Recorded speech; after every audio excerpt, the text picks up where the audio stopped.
Well, the Carabao Cup has picked out a magnificent draw here, haven't they? 19th versus 20th in the Premier League with a collected goals against tally of 13 for the two sides going up against each other at Molineux tomorrow night. Funnily enough, it's not a game that's been picked for main TV. I do wonder why, as West Ham United take the trip up in the southern section of the draw to Wolverhampton Wanderers for round 2 of the Carabao Cup. And Mike is here to discuss this with me. How are you, mate? Yeah, not too bad, mate. Yourself?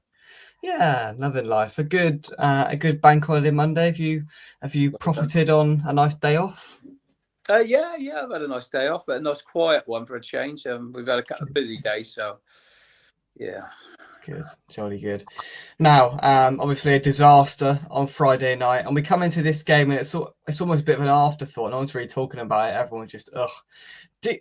Do you think this is needed, this sort of game, or do you think this is just another unnecessary bump in the road? I mean, everyone's frustrated, everybody is angry, everyone's trying to focus on transfers, which nothing has happened since Friday, because they don't do anything on weekends or bank holidays, and we've just got this game just bumped in the middle. And most people are talking about Sunday already. This just seems like a bit of an afterthought, doesn't it? Really? Yeah, it does. Let's face it. The way we're playing, if we beat Wolves, we ain't going to go much further because we're bound to get a Liverpool away or something in the next round, and that'll be the end of it anyway. But honestly, mate, I just don't see where the next win's coming from. No, I don't either. And to be fair, I mean, any Premier League side will probably beat us at the moment, but we've given us, to be fair, they've given us the best chance with the team that have down there with us as well. Wolves have had a ropey start to the season. They got beat by Man City, thumped on the opening day. I watched the bitter end of it in Newcastle Airport actually last weekend, and we all thought Man City were back, and then Spurs had to go and beat them, didn't they? But Saturday, lost away from home to Bournemouth. So they've had a tricky start. So, I mean, this is all set up for Wolves. Tricky start, looking for a response at home, decent atmosphere. Wolves win, really, isn't it, Mike? Yeah, don't see anything else happening, mate, to be totally honest. I really can't. I honestly can't see where the next win's going to come from. I don't really see us getting the right people through the door that's going to get us any better. We just continue to lose players, and everyone else seems to be strengthening, and we just seem to be weakening our squad.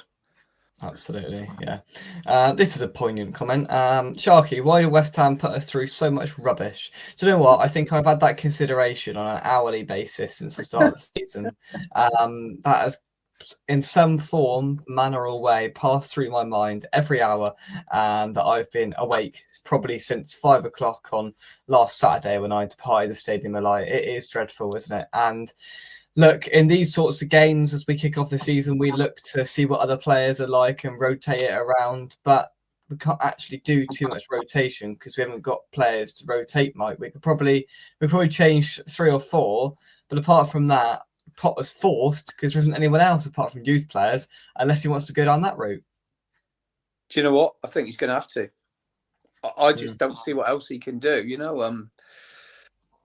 I don't blame it all on Potter.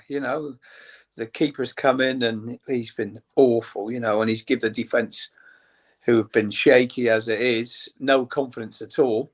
It's just been a few moments, isn't there? But what worries me is the just lack of leaders in that team. Yeah. And we just let one go to Fenerbahce on loan when we haven't got any money. And and we've decided to loan, I'd argue, probably one of our better out of the six useless midfielders that we own. And we've let one of the better ones go out on loan. I cannot understand it. Unless there's been a bust up there, we've prioritised and we've kept there Rodriguez and Ward-Prowse and Souček and blah, blah, blah. But we've let go Alvarez, the only one out of all of them that will be willing to put a foot in and try and have a go when that's desperately what we need in midfield because it's so passive. Yeah, it is. I did like Alvarez, but again, he gets caught for his lack of pace in the middle of the park. And a player we need is someone who can tackle like him, but with the legs of, someone like Oh, I don't know. I always thought that Anana would have been a good buy for us, right? Absolutely. When he went to, did he go to Everton? No, went to Everton. Villa. He went to Villa. And Yeah. I thought he would have been a good buy for us because he was the sort of player we needed. You know, someone that can get up and down, win a tackle. You know, Even then, he went from Everton to Villa for about £52 million. But you've got to pay the money, haven't you, if you want quality midfielders? You know. I know you have. You've got to pay that money, and our lot they ain't willing to do that. So I'm sorry, but it looks grim. In this situation, they're not willing to spend the money because we've spent it in such a dire way to start off. I mean, we can't disregard. We've spent money. There's no doubt about that. There's money everywhere, but there's more money down the drain than there is anywhere else because we have bought woefully. The trouble is, Jake, who wants these players? Right? That's the question you've got to ask. Who wants to buy these players? We're going to have to sell them on the cheap, and now every club knows that we're struggling, you know, and we need players in. We're probably going to have to pay premium for those sort of players. So, we're going to be ripped off. Whoever we buy in the next week, we're going to be royally ripped off, and that is all our own doing.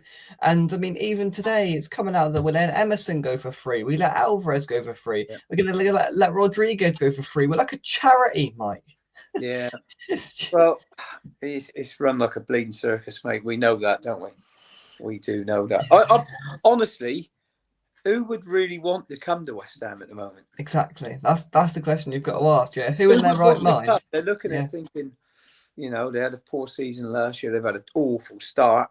If they've watched those two first games, some players are probably thinking, don't know if I want some of that. I wouldn't touch you with a barge pole. I mean, I wouldn't come anywhere near it. If you were honestly, Jay, I think some of these younger lads have just got to be given a go. The thing that Potter might get away with then is the fans wouldn't get on his back so much for playing these young lads because we all know as the fans, we've watched it, we see all the rest, we know there's nothing better. They can't be much worse, can they? Exactly. No, that's right. They can't do a lot worse, and there's nothing.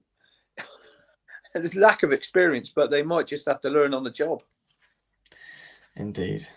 Right, let's take some of these comments, shall we? I need to change the emojis because Moyes is still on that. And Kudus. My apologies, Sharky. I will change the emojis on there and I'll put some new ones on there. No players to rotate apart from Areola. Well, we've got Areola to rotate. Irving can come in. I'm scraping the barrel here. Can Wilson play 90 minutes? I'm not so sure. When last time he played 90 minutes? I mean, I wouldn't even like to look. No. 18 months? A year? I don't know. I really don't know at the moment. I just can't see how he's going to put it right. You know, I mean, last year we sort of said, oh, we didn't really get any thrashings. You know what I mean? We were losing games 2-1 and 1-0, maybe 2-0, but no one was sticking 4s and 5s into us. You know, like had been happening before, to be fair. Yeah. We thought we'd sorted that out. Now the defence looks an absolute shambles. Yeah, it really does. I saw a really interesting stat. I can't remember where I saw it at the beginning of the week. End of last week, sorry, where it was like since the turn of the century, so since 2000 when we left Upton Park in 2015, we conceded 5 goals once at home. Yep. Once in 15 years, we conceded 5 goals at home. We've done it 9 times in the following, whatever it is. How many years? 9 years. We've done it. So we've done it 9 times in 9 years. That has followed at the London Stadium at home. That's embarrassing, Mike. I mean, that scopes over a lot of eras of managers and technical directors and blah blah blah. But still, a lot of those have came in the last 3 years. You must have met, you know, we can all reel it off. I've been at Fulham, I've been at Palace. You know, I've seen us get turned over 5s and 6s, you know, and that is. But you think at home we had that Newcastle game where we lost 5-1. I mean, we've been beat by Man City by 5s at home, fair enough. Arsenal beat us by 6. Chelsea beat us by 5 there. It's just not good enough. And this is the worst squad we've had by far. The worst. It is now. Yeah, there's no depth in this squad at all. You know, okay, Gil Hermy, he did break his collarbone, and I watched a couple of those games out in the States, and he looked pretty good when he came on. And I thought, oh no, there's something there. You know, this lad could do something for us. Somerville's been out all that time, but then again, they come back, Jake. But how do you fit them into his system? I mean, it's so narrow and rigid, isn't it? He's going to stick by this 3-5-2 system, and those two don't get in, right? There's no room for those sorts of players. No, wingers won't get in, and I mean, no. Our best winger is playing up front. It's ridiculous. Yeah. So, I mean, to be fair, you'd like to think he's going to be forced to change the system because, I mean, look, there's no guarantee that Somerville's going to improve us, but I think he's a really good player. And from what we saw at the start of last season, he's got quality. And I do hope that his injury hasn't hindered him too much. There's quality in him. Gallagher made the jury's out in that sense, but less, I'm all ears, to be honest, because it can't be much worse. But he's going to be forced to change the system because we're going 3-5-2. And so we've got to have the wing backs and then midfielders. But then he's persisting with Fulcrum and Bowen up front, which is just a complete waste of time because it's wasting Bowen's talent. So then all of a sudden, if you have Somerville come back, you're wasting Somerville's talent, whether it's in that position and whether Fulcrum drops out and you have them two up front as wingers. He's got to spread it back out to three up front. I don't see how, we know the reason that he's playing three at the back because he don't trust them. Full stop. Exactly. Yeah. And yet we're playing three at the back and still conceding 4s and 5s. Yeah. I mean, well, to be fair, I honestly don't know how he's going to sort it out with the players he's got at the moment. Yeah, with this whole back three thing, it's what he's done his whole career. He's persisted by it, and he's probably sticking with it more ardently this time because he's looking at those defenders and thinking, if we only play 2 of them, what the hell's going to happen then? We're playing 3 of them, and as you said, we're getting handed our backsides handed to us. So what the hell's going to happen if we go to a flat back 4? We become even more exposed. The keeper situation is another laughing stock, right? We let go a really good, solid keeper at the back end of last season when we knew there was going to be lots of disruption in the team, and we introduced even more unnecessary disruption by letting Fabianski go, bringing in a keeper for 20 million that's worse than Fabianski and worse than Areola. So he's come in over Areola, he's come in to replace Fabianski, and he's worse than both of them, and he has had 2 absolute shockers, right? And he might be a good keeper and he might come good, but at the moment you cannot play him tomorrow night and you cannot play him on Sunday. He conceded that one in the second half when he flapped at it, and I'm watching him, afterwards, and he's walking back towards me because obviously I'm down that, and I could see he's just shaking his head and kicking the post and just wondering where the hell, he just wanted the bloody ground to swallow up, open up and swallow him, the poor bloke. But he's a professional footballer. He gets paid a lot of money, and he should be doing a better job than that. He cannot play either game this week, can he? Oh, no, you've got to leave him out now. There's no doubt about that. I think he might have to leave him out the whole squad. He might even have to, I suppose Fotheringham's still there, is he? I don't know. Oh, he is, yeah. Yeah, so you'd probably play Areola with him on the other guy on the bench, But even then, we've got... the whole goalkeeper thing just baffles me because we let one go, okay. But then if I'd have sat down in the West Ham board meeting and went, right, we're going to have some problems this summer. We've got a midfield in disarray. Defensively, we're shaky. And apparently we need loads of fullbacks, which we've just got and signed, which, okay, we needed a couple. And we've got 3. No, 2. So we've gone and signed fullbacks galore. Midfielders needed and strikers needed.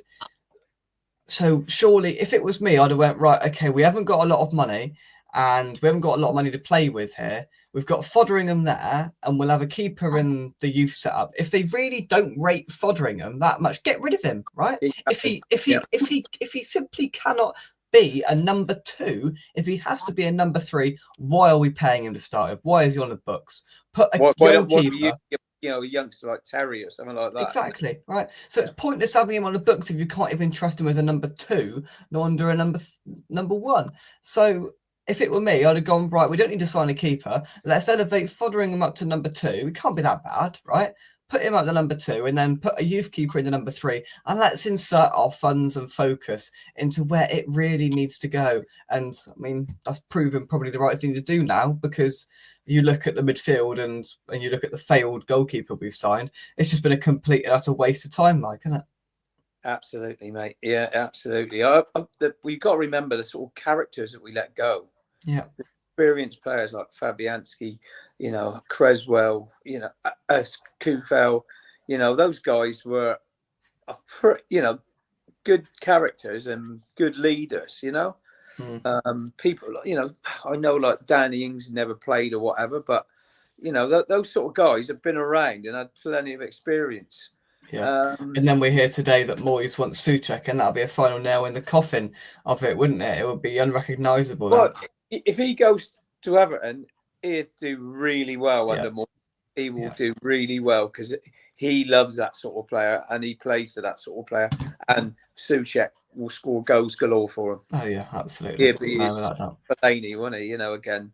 I mean, to be totally honest, I think Souček looks void of confidence as well now. Just as bad as the rest of them. Yeah. But I mean, to be fair, with Souček, you get the aerial threat and you get that threat of goals, which you don't get from the Rodriguez's and Ward-Prowse's, but he's still not looking any better than them, I agree.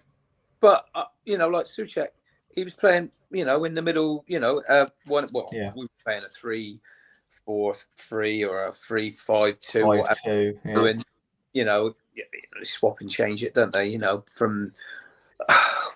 But to be totally honest, he was playing a deeper role. Souček was.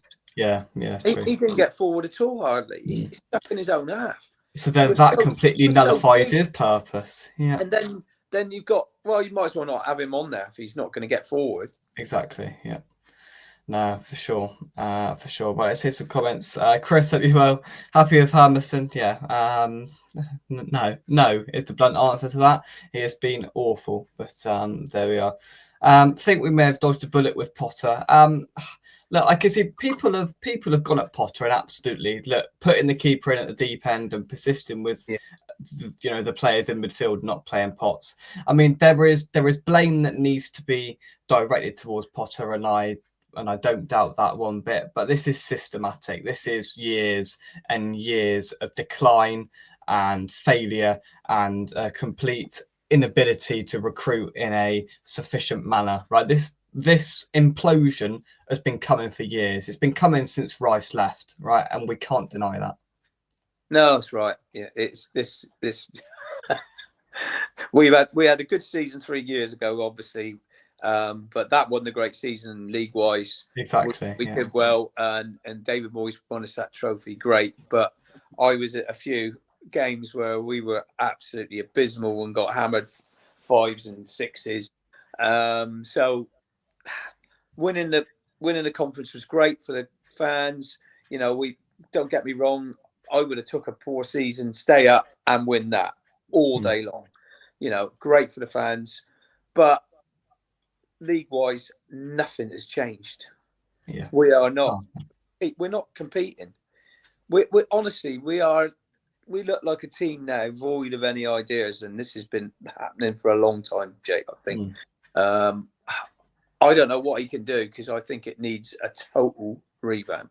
It does, and we have done well at papering over cracks in the league for years. And I mean, ever since that season we finished whatever it was, 8th or whatever. Ever since then, 3 years ago, we've had 3 dreadful campaigns in the Premier League. You cannot deny, and you can't get away from that. And this looks like it's going to be another one, and I hope it's not a fatal one. But it's looking that way, unfortunately. Unless and I've read some really damning articles over the last 48 hours as well. There was one, I think it was in the Observer, which was pretty chilling, actually. I mean, from a journalist, the tone of it and the way that Sullivan was attacked in it was was commendable. It was a really serious article, and there's a few of them coming out, and this has been sitting for a while, and it's been waiting, and this has just imploded. Well, I mean, the club it does seem like the club has just imploded. From squad level to upstairs, nobody really knows what's going on. There's a sense of threat and urgency and panic across the board. And it's almost as if the most concerning thing about it, Mike, is there was not an ounce of panic from upstairs until that Sunderland game. They couldn't see it. They didn't see it. They had no idea what was coming. Where we all, in the back of our heads, tried to be optimistic, but we looked at that squad and we knew exactly what was coming. But we didn't look at midfield options till after the Sunderland game. It all ramped up then. They didn't have a clue what was about to hit them, and that's the most worrying part of it. We've been saying it, haven't we, ever since Rice has gone? We need someone in there with some legs to, drive us at the pitch. We're sitting too deep. We're letting teams onto us. We get air trouble with a bit of brilliance from Souček and Bowen every now and again, and it got us enough points to stay up. But when's the last time we had a really good performance where we absolutely played a team off the park? My mind goes back to Crystal Palace away at the start of last season. That was under Lopetegui. That was one of his very few good games. We won 2-0 there. But I can't remember, Mike. I'll be honest. I can't. I really can't. No, I can't remember thinking, "Cool, we played really well today." Exactly. We played them off the park and we deserved all 3 points. No, you can't, can you? No. There we are. Not for 90 minutes. No. Second games we've had good spells. And, yeah. We've had good wins. Against people like Arsenal and whatever. But it's still can't really remember a performance where I've gone, "Phew, that was good." Exactly. Especially at home. At home, we're dreadful at home, and I've got my fixture list above my desk here, and I just keep looking at 4th of October away at Arsenal, and I'm just seeing absolute nightmares, to be honest. And to be fair, I'm looking at the 14th of September, Tottenham at home, and I'm seeing nightmares as well, to be totally honest. If a big team come, it could be even uglier than it was on Friday, if we're being totally honest. It could be even worse. But let's say some comments. Irving is said to have turned down a move to Wrexham. Even if we sell him, we're getting 2 million, maybe, not even that. Not a lot. No, it's nothing helping us. We're selling crap basically to try and buy decent players. It's not going to work. And we're saying we have to sell to buy. Well, we've sold our asset in Kudus, and unless we're going to sell Paqueta, then we're not generating barely anything off of the players that we're trying to sell, because they're pretty bad players, if we're going to be blunt about it. But there we go. Maybe we're trying to clear the deck so that Sullivan Jr. can get a game. To be honest, I think if Sullivan Jr. wants a game, his dad will have a game in midfield soon if we keep going like this. But there we are. We are. Mark, hope you well. He says, I'm sure that at least 4 of the goals we've conceded would have been saved by Areola. Who knows, he'll be back soon. Listen, if it's not Areola tomorrow night, I'll be shocked. I'll be absolutely shocked. He should play both games this week, and then I expect him in for the next few games. But we'll see. The thing is, though, Jake, it's not all Potter's fault. No. There's so many individual mistakes that have led to goals. Exactly. Oh yeah. And to be fair, for a goal to go in, but blunders. You know what I mean? Yeah. Mistakes that should not be happening at that level. No way. And to give the keeper a little bit of credit, if you look in front and you see that back three, it's not filling you with any confidence, is it? Not at all. It wouldn't fill me with any, that's for sure. But there we are. Back four would be better. Areola and Kyle Walker-Peters to start tomorrow. Kyle Walker-Peters is another player that you expect to play tomorrow, and we'll have a look at him and see whether he's anything better than what's there. The cut spot on this disaster has been years in the making, and Sullivan has operated it in this fashion with every manager that has ever managed beneath him. And it's been coming. It has, and we can't deny that, and we can reflect upon it now. But effectively, we're powerless from our position, aren't we? We can. Jake, until someone comes along and wants to buy the club, do you know what I mean? Nothing's going to happen. Exactly. Until someone puts real money on the table, nothing's going to change. Nothing's going to change. Eric, thanks for joining us. Hope you're well. Start putting your predictions into the chat as we get to the end of the show. Alfred was excellent for Mexico over the summer. Player of the year in that Gold Cup thing, and then bang, out the door. No good for us. We've got Rodriguez and Ward-Prowse. You can't get into our midfield. Absolute nonsense. Right, predictions. I'll be honest, this has got 1-0 Wolves written absolutely all over it. I think I can't see us scoring. I see it being limp. I see it as being as bad as we can all imagine, to be honest. And if I see through it all awake, then I'll be amazed. Mike? Yeah, 2-0 Wolves. Yeah, 1-0, 2-0. Yeah. Tomato, isn't it? It's got that written all over it, hasn't it? Yeah, I mean, yeah, 2-0 would be an improvement. It would, yeah. Progress, Mike, progress. And I mean, to be fair, this game, it would be nice to see a reaction, but I'm looking at Sunday and I'm thinking, can we not grind out a 0-0 draw? Can we not get men behind the ball and defend with character and just try and muster something? From one of these two games, we need to see some character and we need to see some leadership for some players. I don't know who's going to provide it. I don't know how it's going to happen, but we need to see something in these two games, Mike, this week, don't we? Oh yeah, I want to see some people rolling their sleeves up and giving it a proper go.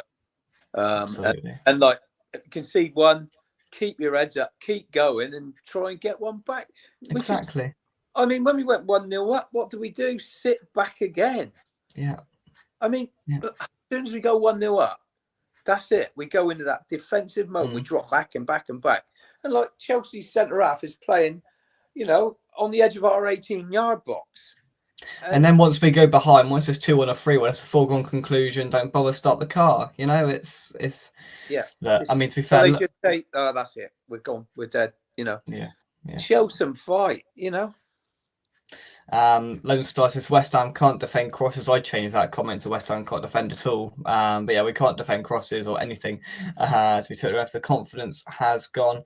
1-1 Wolves to win, 3-2 on penalties. That would be bleak. 2-1 to West Ham. That is the first positive prediction we've had for a couple of weeks. Wow. I don't know where you're getting that from. I don't know what you've had for tea, but I want some of it because that would be a minor miracle. I commend anybody. Doing a pint, I bought him today. Oh yeah. In the Weatherspoons, I know where to pick my rounds of drinks. £6.39 for 3 drinks. I was like, yeah, this is my round. £1.99 Bud Light. Yeah, if I'm gonna buy a drink, that's the place I'm gonna buy it. Absolutely. But he has got a picture of it, and it's gonna go up on the frame on the wall. Are you? Yeah, there is a picture, and both parents were very thankful for their pint of Bud Light bought by me when I'm a student about to go into university with very little money, and I'm out here buying pints for for the folks. They should be very thankful. And appreciative. But all joking aside, I commend anybody taking the trip up to Wolves tomorrow, a day after a bank holiday with a week's notice, when we are dire, absolutely dire, and it's an awkward ground. It's a rubbish away end. There's just not much going for it really. So I applaud anyone taking the trip up to Wolves. It's not away end. It's an away side. It is an away side. Yeah, it's a strip. It's an away mile, really, isn't it? Yeah, so well done to anyone taking that trip tomorrow, and I hope that it is worth it. I really, really do. Mike, thank you very much indeed for joining us. Time to go and watch the Isaac Derby now for Monday Night Football. So we can watch that from us. Come on, you Irons. We'll see you tomorrow for a build-up show where we will release and react to the lineup of Rodriguez and Ward-Prowse joyfully an hour and a bit before kickoff. But until then, we'll see you soon. Thanks, Mike. Bye-bye. Hey guys. Cheers, mate. Bye. Cheers, guys. Thank you.